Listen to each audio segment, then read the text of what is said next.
somewhere between the hype and history, a few firms are quietly mapping the real flow of value. Most of the investors confuse motion for momentum. We're going to try to make it easier for people to deal with very complex and fast-moving AI ecosystem. Trillions of dollars are being invested in these three areas. Let me stress again, trillions. Things are happening so fast that the things that we are viewing today may take 3 years, may actually take a year. And it's clear that Quartus is not chasing the noise. It's really chasing what the signal and where is it heading and going 3 steps ahead. For me, Quartus represents how the AI ecosystem or this framework is dissected, understood, and then the sweet spot could be covered.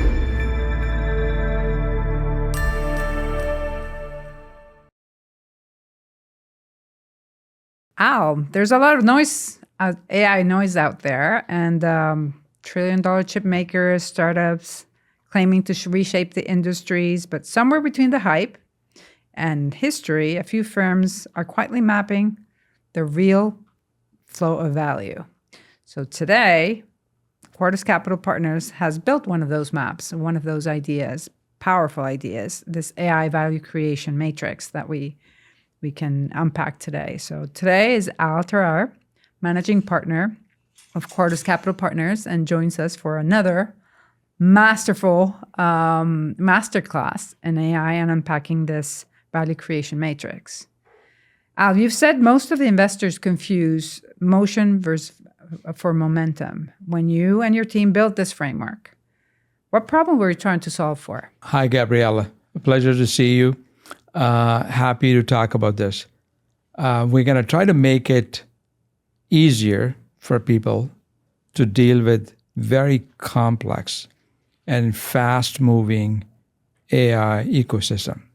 So this is an ecosystem. Mm-hmm. It has layers of hardware, software, technology, a lot of very large players, and many small and medium-sized players. So when we started talking about this, we were actually trying to make sense of this ourselves. Right. We were trying to figure out who's doing what and how they're related to each other, where are bubble being formed, where is value being created, et cetera, et cetera. So in this fast-moving, multi-pronged kind of ecosystem, where should investor look to invest, particularly investors like us? So in many ways, we were first trying to understand ourselves, then helping our investors and friends and general population to understand how we view the AI ecosystem. Mm-hmm. So that's in a nutshell what this AI value framework is all about. We also call it, the kind of ecosystem chart. So helps people understand how things are tied with each other, et cetera, et cetera. So happy to dig deeper or double click on different topics. We certainly are. And you're going to see those slides popping up, and how you built it in a sense. So Goldman Sachs outlined the AI in 3 broad phases: infrastructure build, monetization, and value realization. But Quartus went further. And I was part of those discussions. I've heard you discussing these themes. You layered structure and on top of time, compute data, applications, and agency. Why was this second dimension very important for you and for your investors as well when the thought process was starting?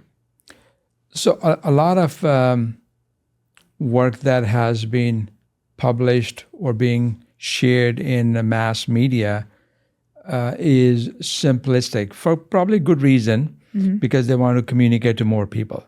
And many of those contents talk about phases of innovation, phases of development. So they're temporal in nature. They don't quite talk about the interdependence, interrelationship among different facets of AI ecosystem. So when we looked at, I think there were 2 Goldman Sachs papers that came out in the last, I would say, couple of months. They are both footnoted in our materials, and we will footnote in this video. Those two papers inspired us. So we took it to the next level. So what we have created is we can call it a value map. It's a good name.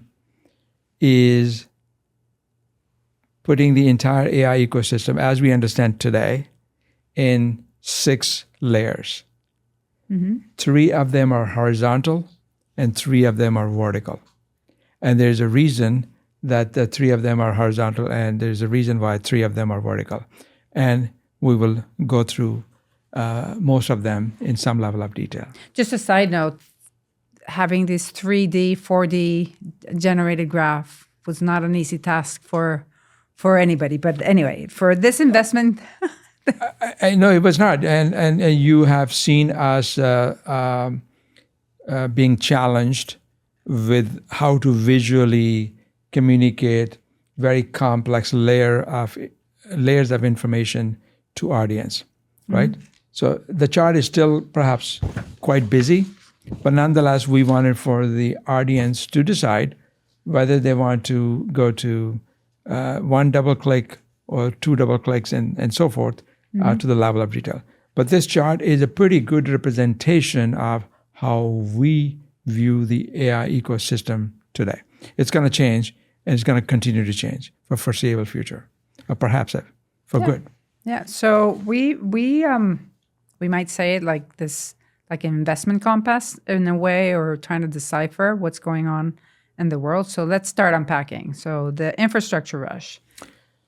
So in this 6-layered framework or architecture or map, 3 layers are what we call horizontal layers. They are horizontal.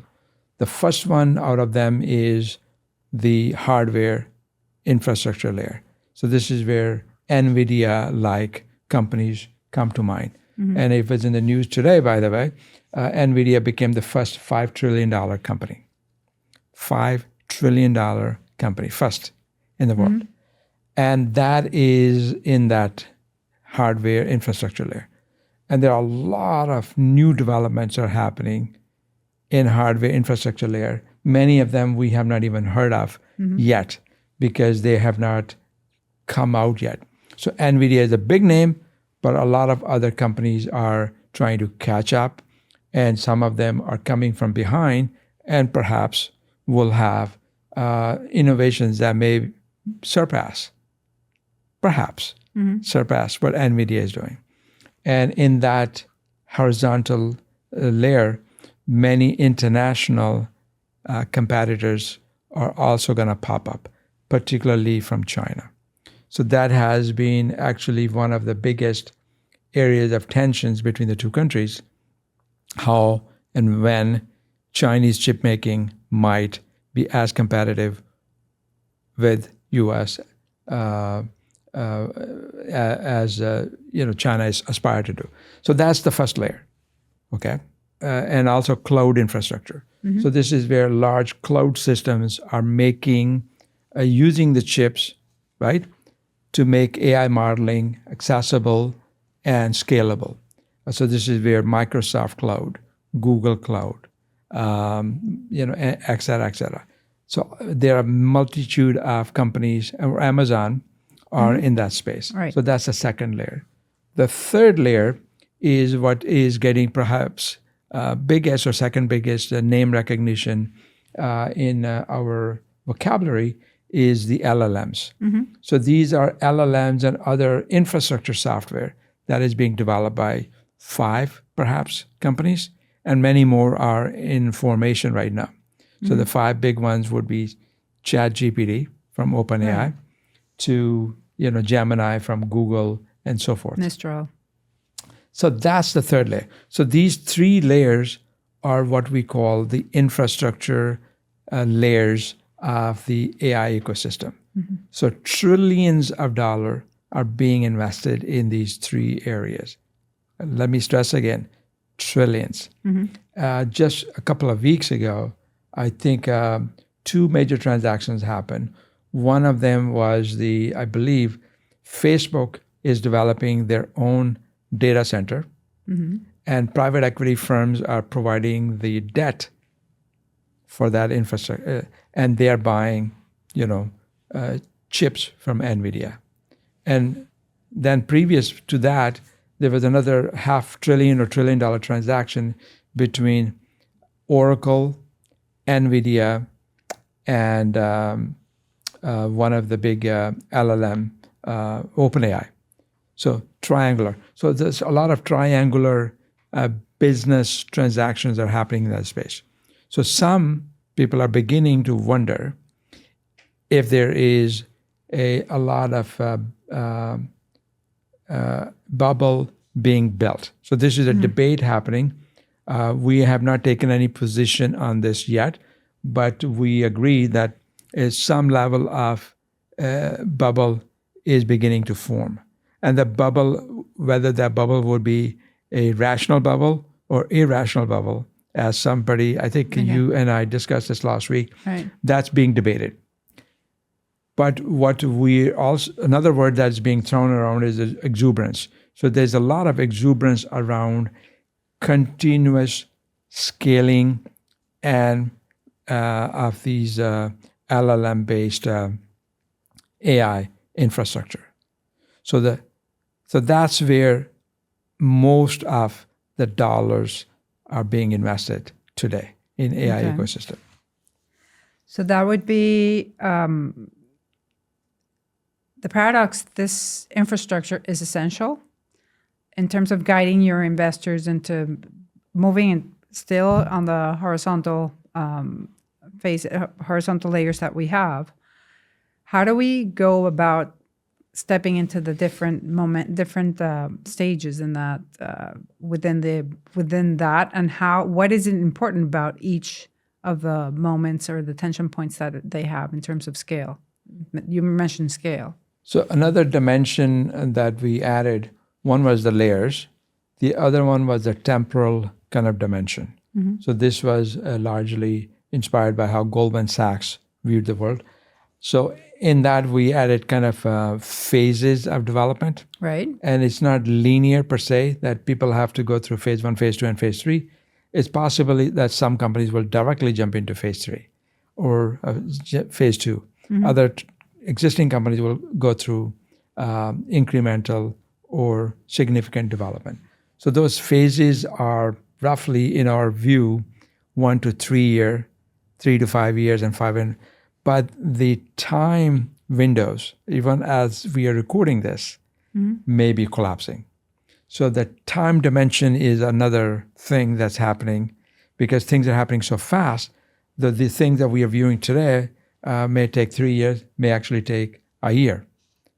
Or some things we may think it will take 3 years, may take longer. More likely, things will move faster than we expect. That's how we view the trajectory of development. Give me today. examples of how would that a company, I know it's not linear, but from, say, LLM or the cloud or the hardware infrastructure that we're talking about, how would they go about it into the different stages that you were mentioning? So the example is in the LLM space. So right now, I believe we see that the world thinking the LLM is it, or this is the end of basically learning systems, right?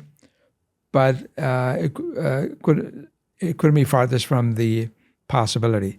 There are many other things that are under development that could surpass the learning ability or abilities of systems. So neurosymbolic learning or cognitive learning systems are being developed.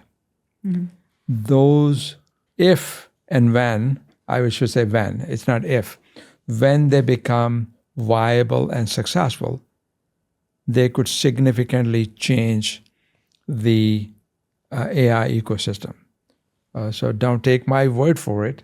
A lot of very senior AI scientists are leaving companies like Facebook and OpenAI and so forth to set up new startups in San Francisco, in Silicon Valley, And those startups are focusing on new ways of developing AI model. And these new ways will come in many different forms, but one is what I just mentioned, cognitive and neurosymbolic learning algorithms. And those technologies, again, when they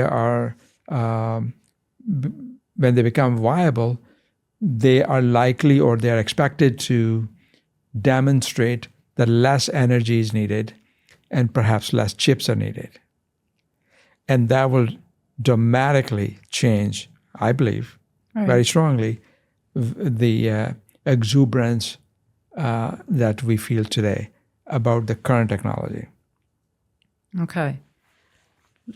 Let's unpack the other side of the chart in terms of the vertical layers that we added or you added in terms of what let's unpack it, how you see the need of not only the buildup of the infrastructure, but the need of creating additional layer on the productivity, on what's happening beyond that. Because the interesting, once we build it to encompass the whole ecosystem, it makes sense where the sweet spot for Quartus investors are.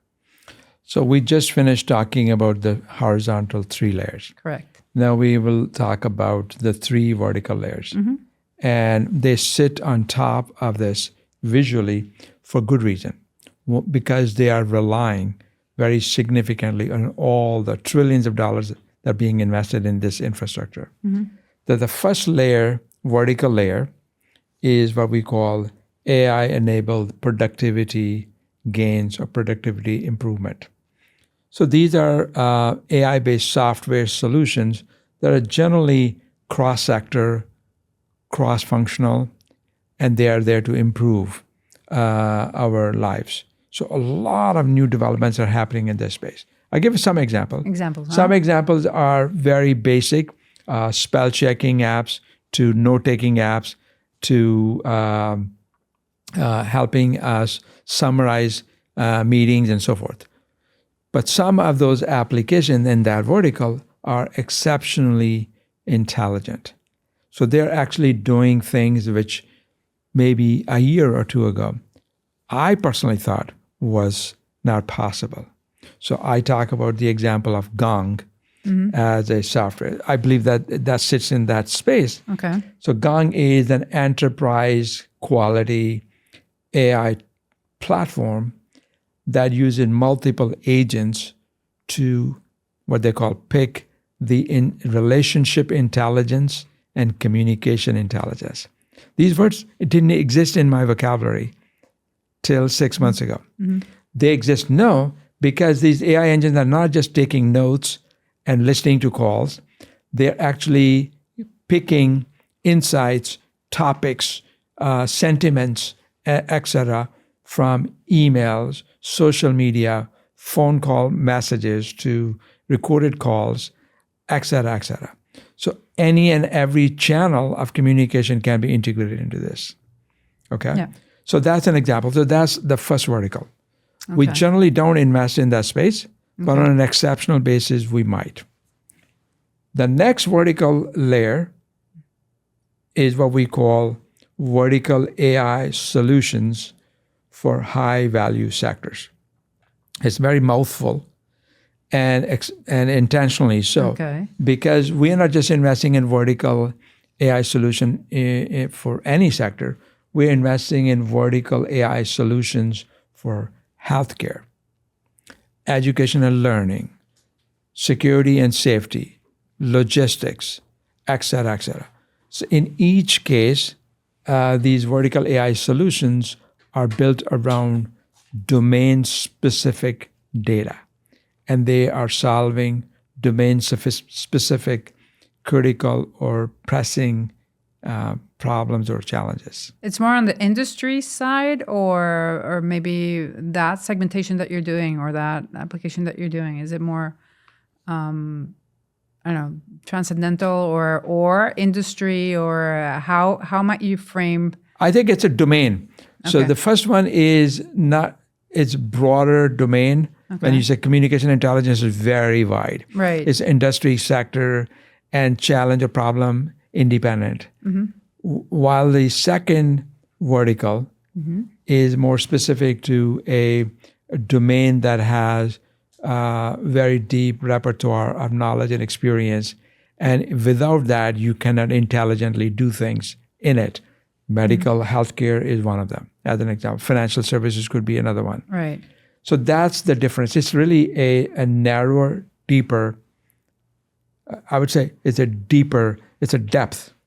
It's a depth first, and perhaps the first one is more breadth. Okay. So that depth vertical solution in that vertical can only be developed with the depth of knowledge and depth of data in that domain. Okay. That would mean agentic for a hospital, or meaning having one segment or one cause, maybe within a hospital, or cancer treatment. It would be, or vaccine generation, or somewhat of a more specific then. So remember, we talked about phases of development. So in each one of these verticals, we also have phases that we have outlined in our map, in our framework. And for vertical AI solutions for high-value sectors, there are 3 phases, we believe. And earlier, the first phase is where people are using AI for very basic stuff. And the basic stuff could be taking notes from a doctor's visit, right? So when doctor is speaking with a patient, the note-taking app is taking the notes of all the doctor's communication with the patient, and vice versa. So that could be an earliest form of application. Other could be scheduling multiple complex appointments for a patient with different specialists and so forth. The next phase, where we have a more specialized AI software that relies on complex multidimensional data specific to that domain in addressing some challenges. Example is AI-based chronic disease care. Okay. We talk about this often because, one, we have invested in this space. Second, and we have invested in this space because of the reason we're talking about, but also, and it also gives us now a kind of a proof in the pudding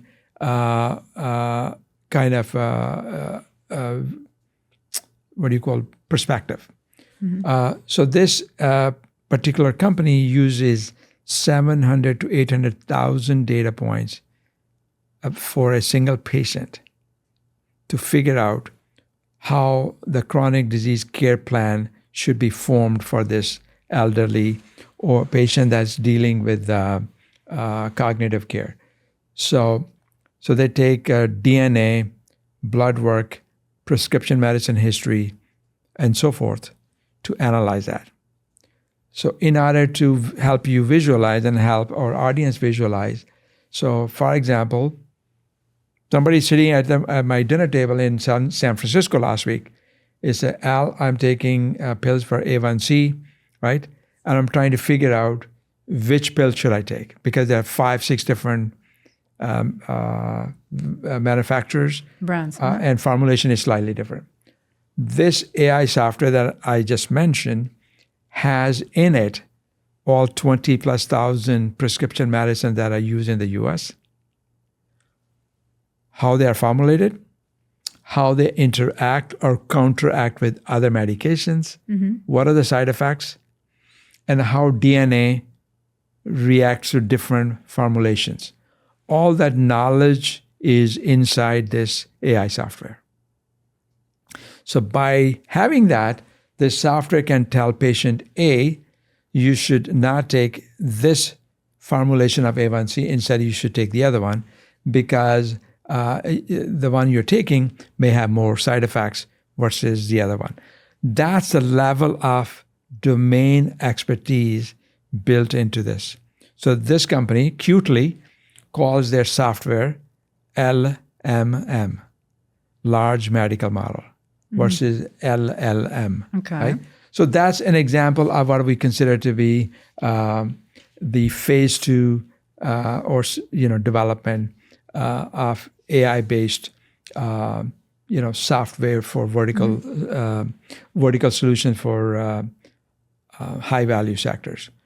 The next level, which will happen at some point, hopefully sooner than we think, and that will be automated care and nonstop or 24-hour care of patients through multitude of agents, and all family members, doctors, and other people are automatically informed of situations that are happening or that could be developing through intelligent agents monitoring, watching, supporting the patient, the family, and the caretakers.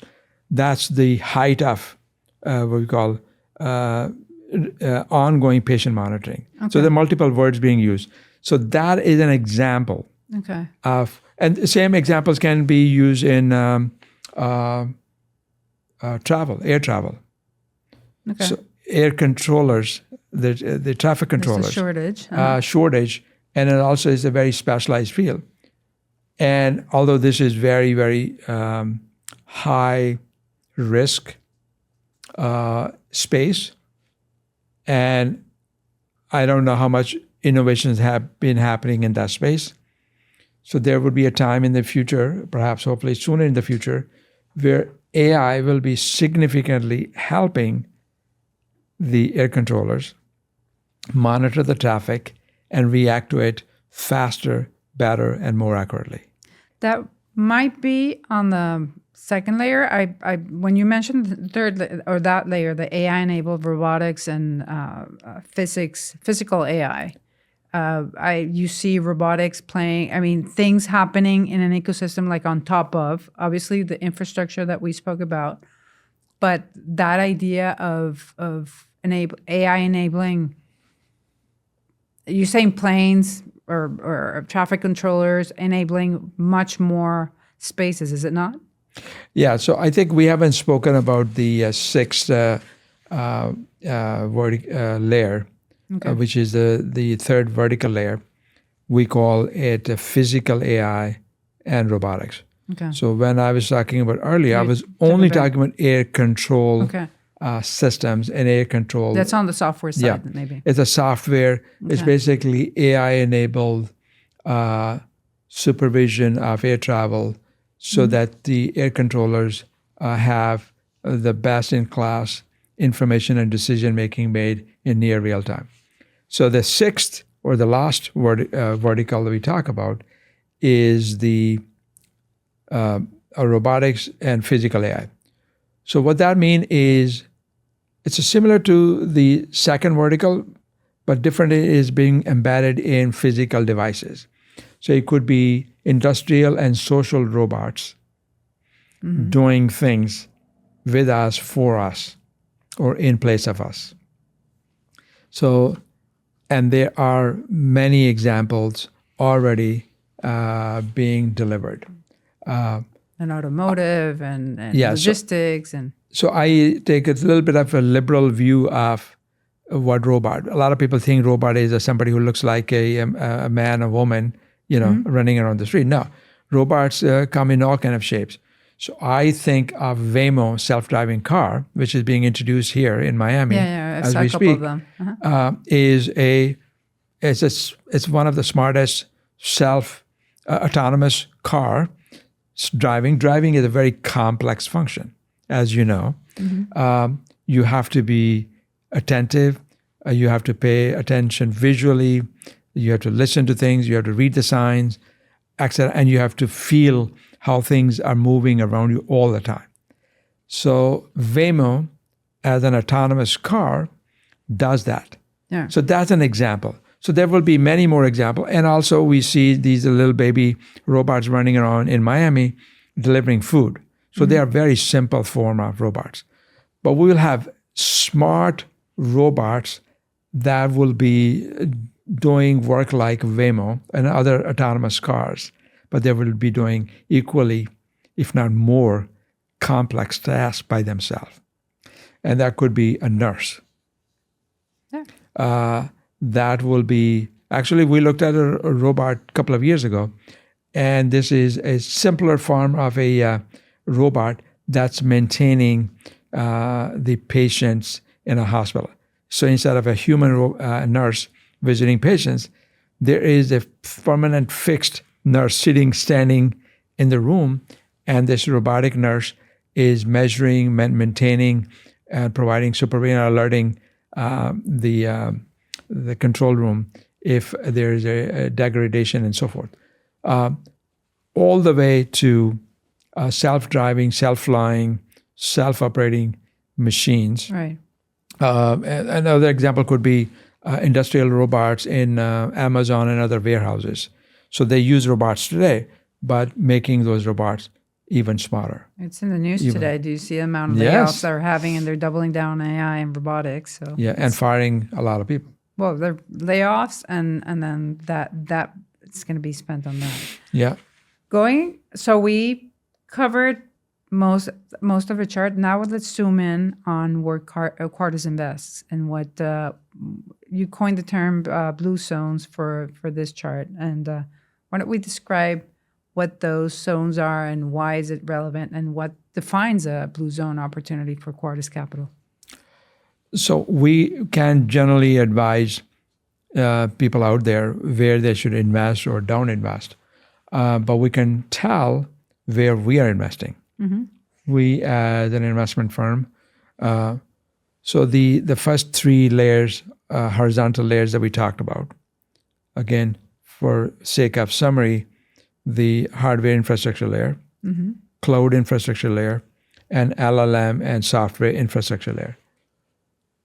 That is a space for what I call big brothers and sisters in the industry. Mm-hmm. Hundreds of billions of dollars, trillions of dollars are being invested. So that is out of our realm, right? We don't invest in those.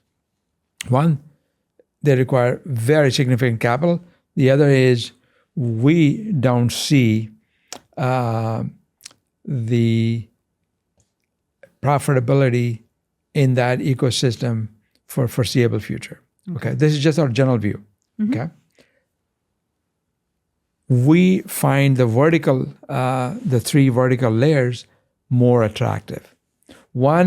Each one of these vertical layers, the AI-enabled performance or efficiency Productivity. improvement, productivity improvement, vertical AI solutions for high-value sectors, and physical AI and robotics, all of them rely on the horizontal layers. So think about it. I call it benefit.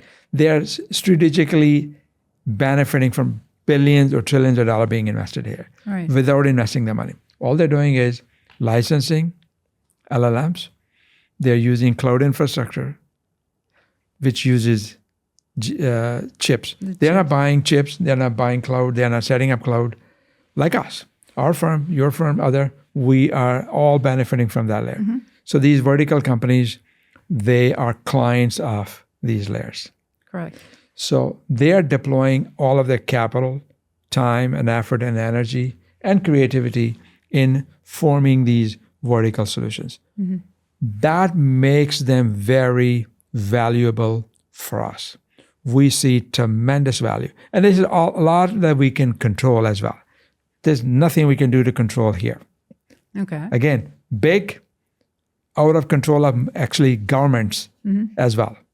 Here, the vertical AI, we have tremendous influence, tremendous input, and we can see things happening, and we can see where value is being created. So three vertical layers are attractive to us, particularly the middle. Okay. And right now, we are nearly exclusively investing in that middle vertical layer. Vertical AI solutions for high-value sectors. And what do these companies in this space have in common in terms of leadership, technology, business model that make them invest worthy of for Quartus? Believe it or not, well, all those factors that you mentioned are input or ingredient to what really matters at the end of the day. Have they used AI very effectively and the domain-specific data effectively to create a solution to a very difficult problem? I know it's very mouthful. Again, they have used the deep industry expertise and relevant data and AI to deliver something. Tell me an example. The example we just talked about at length, which is AI-based software for chronic disease care. Of a portfolio company that you have? Yeah, it's one of the portfolio companies that we have. Okay. So that's an example. So that's a common denominator. We have another company that came out of Stanford Medical School and Stanford Sports. They are using AI models to diagnose ADHD and traumatic brain injury. That's the concussions. Yeah. So it's a simpler than the other company, but deep. They do two things and they do this very well. All right. And they are using VR goggles to capture the eyeball movement and running it through AI model. No, it's FDA approved, CE marked, so it can be used in doctor's office. And many military units are also their clients. So that's the kind of those are the kind of companies that fit into the middle vertical layer. What are the companies that are off limits within that space? I think the off limits are primarily based on the things we don't find interesting, right? Nothing wrong with them, right? By experience and also and level of interest, we have found education and learning, healthcare, supply chain security attractive to us. We know something about them. We have somebody on our team that knows something about them. We will not invest in defense today, as an example. Again, nothing wrong with it. A lot of people are doing it. We don't. We don't invest in agriculture, as an example. Like, why not? It's because Nothing wrong. That's your area of expertise. In that your area of domain expertise, we haven't met any companies yet. A lot of Gabriella is honestly opportunistic as well. When we started the firm, we had no idea we're going to have 4 healthcare companies in our portfolio. We have no, because we invested in one, second approached us, then third, and the fourth, and we suddenly became a little bit of a specialist in health tech, AI-enabled health tech. So it's possible we will meet some companies that are in industries that we are not investing today. Fintech is one. We have not invested in fintech, and I spent 25 years in financial services. Right. I just have not met the right fintech company. But when we do meet them, we will invest. So I'm just telling you where we are investing today. Right. A lot of this is a opportunity, but also where we felt we got a very clear sense that company is trying to do something very valuable for that sector. So impact, although it's somewhat tainted word these days, but for us, impact is in everything that we do. So it's an indirect output of everything that we do. So we see the impact of many of these companies to societies or businesses, or to the domain through innovative use of technology. So I know I didn't give you the list of negatives, but I gave you a list of positives. So these are where we are investing, but that list will probably expand over time. What's the one space that you would really like to invest, or one company or one type of solution or problem that you would really want to invest in, and they're keeping an eye super close on it, if you can share that? Very interesting question. So remember we talked about the 3 horizontal infrastructure layers, and we said we don't invest in them? we are keeping our part of our mind, or brain, open to the idea that we might one day invest in one or two companies that fit into neurosymbolic AI learning. Okay. So we have been actually talking to two such companies. So they will be, in our view, in the phase 3 of the upper layer, LLM layer. Okay. They will be in the phase 3. So a lot of people are jumping from phase 1, phase 2, phase 3. So those companies are starting in phase 3. Okay. But some of those companies have existed for a long time, but they have not been successful because nobody is giving them money. Because everybody's pumping billions of dollars in LLMs. So we believe the next very significant phase will be there, and we might invest there. Good. So on a broader sense, and we had a lengthy discussion about bubble, you've said technology doesn't create bubbles, misallocation does. What's the biggest misallocation risk you see in AI right now? I think my partner Rizwan might have said that. Maybe it's part of your team. Yes, yeah, no, we are a team, and so Rizwan and I and other partners, we have debated extensively in every conversation. Pretty much, we talk about this. So I think the phrase that has come to sum this up, we believe there is a bubble. So there's an asset bubble in the infrastructure layer because billions and billions of dollars or trillions of dollars are being invested. And some of them are tied to the big 5 companies. And Rizwan and others will say, these companies are doing so well. If they lose a few billions or a few hundred billions, it's not going to be a big thing. While people like me would say, be a little contrarian with my partner, will be, and he's not disagreeable. I mean, we just we just come from different perspectives. Healthy conversations So I've what we're heard. saying is, then trillions of dollars worth of credit funds are lending money to the same infrastructures, the building data centers and so forth. So if there is a correction, and there will be a correction one day, that correction will be the biggest correction we might have had in human history. Not because I'm saying that, because we as the world, we as a country, spending trillions of dollars in this. So the correction will be very large. I think there was a news in FT this morning. I didn't see that. The volatility will be in hundreds of billions of dollars. Volatility will not be in millions of dollars or billions of dollars, hundreds of billions of dollars. So if the volatility is what affects the markets, right, in a significant way.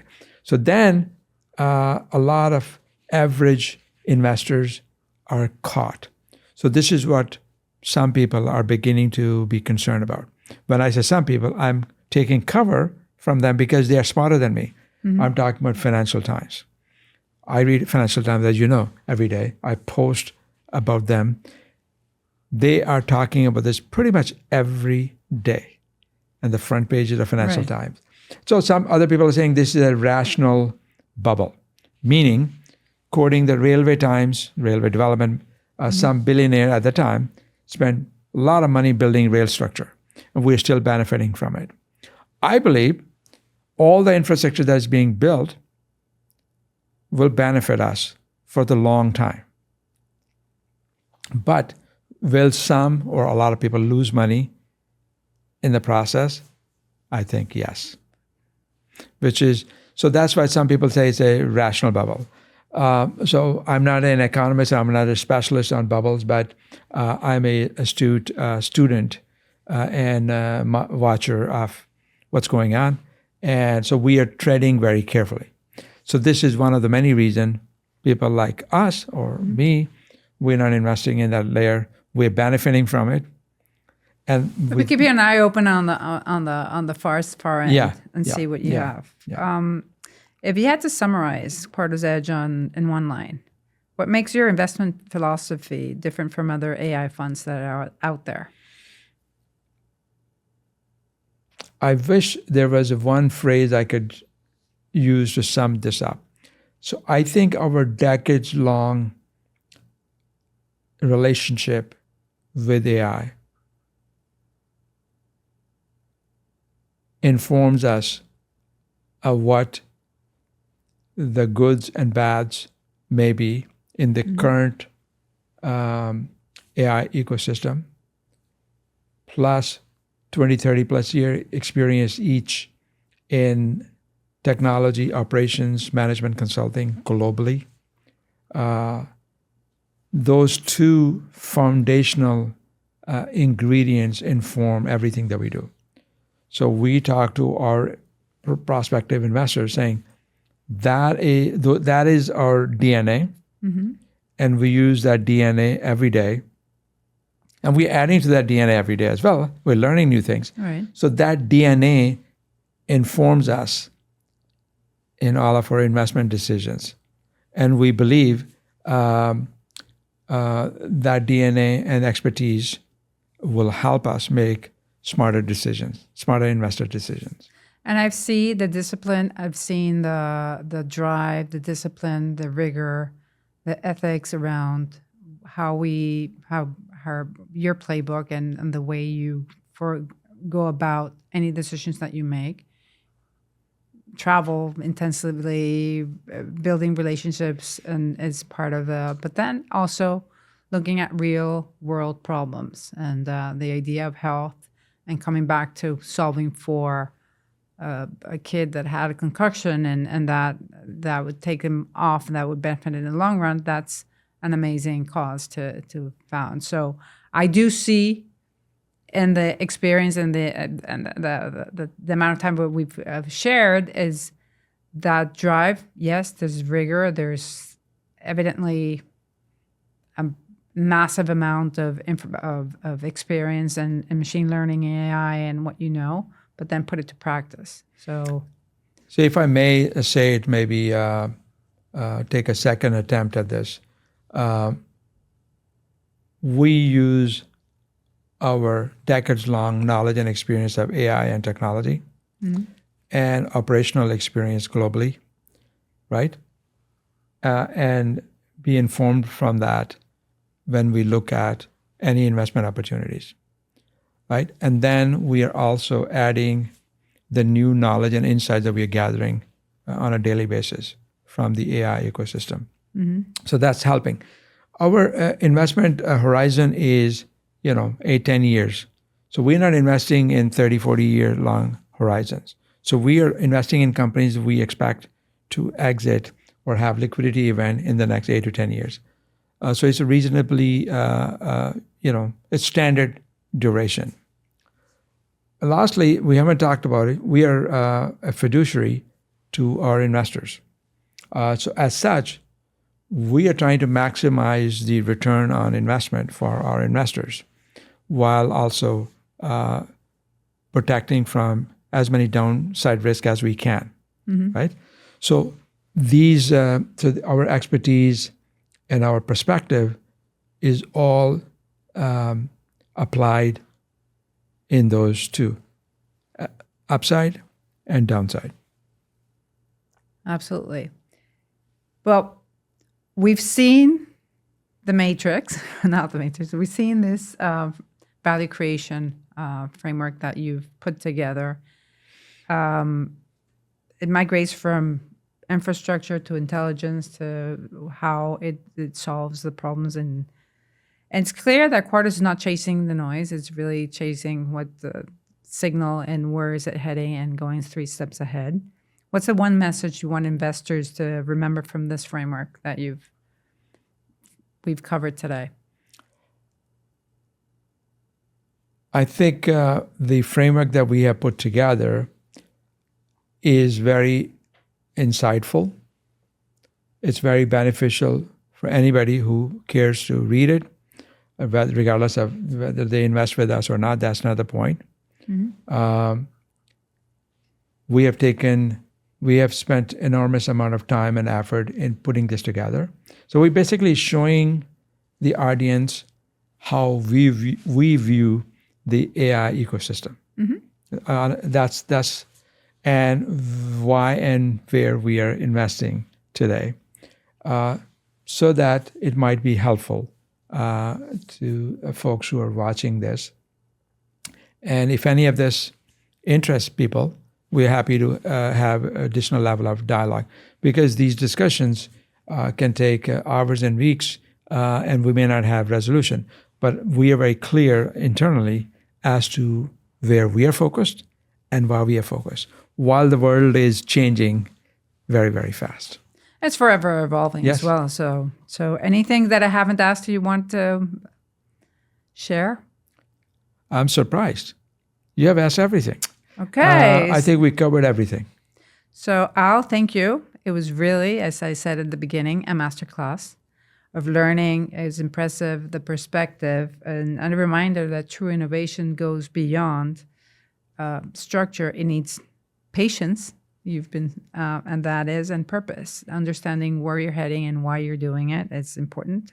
So from infrastructure to impact, for me, Quartus represents how the AI ecosystem or this framework is dissected, understood, and then the sweet spot could be covered. So thank you. Gabriella, thank you very much. This was great. The following week, I will be in Singapore. So in Hong Kong, we are part of U.S. Department of Commerce endorsed program, where a multitude of GPs are taken to different cities and countries to introduce them to local LPs. So we are participating in that program for Hong Kong. I happen to be in the region, so I signed up for this program. So we are looking forward to meeting 20, 30, maybe even 50 prospective LPs in one room. There will be speed dating. So that's the highlight of my trip in Hong Kong. And as you know, I spent 14 years in China and Hong Kong over the last 40 plus years. So a lot of personal, professional friends, contacts. So I'm landing at 5 a.m., 5:30 a.m. on Wednesday next week. And I have a meeting at 10 a.m. that day, 2 p.m. And there's a third or fourth meeting are being booked the first day I arrive. And then we'll have more meetings. So that's the Hong Kong. But adding the Asian perspective, Quartus has a position in Asia. So having that perspective brings not only knowledge of AI, and it's knowledge of what's happening in Asia, which is impressive, years ahead of us. Absolutely. So I think when I return from Asia, it will be very interesting to discuss as to what prospective investors are thinking of what we are doing. I can tell you what I will be discussing with them. Okay. But when I come back, I will have some feedback from these prospective investors. These are family offices, they are institutions, and so forth. And from there, my partner Tim, by the way, will be with me in Hong Kong, Tim Thang. And then Tim and I will fly to Singapore the following Monday, where we are meeting with a multitude of prospective investors. And then we are joining another event by iConnections. So iConnections have a global alts Asia. So this is, I think, their second or third such event in Singapore. So there we will be meeting and networking with a lot of people. And there will be some other private meetings organized by Tim or myself and so forth. Then I'll come back to Miami. And then our next conversation, keep an eye on this one, it's going to be Al's perspective of what's happening in Asia. So I'm looking forward to that conversation Absolutely. next. Thank you, Gabriella. Thank you so much. Thank you.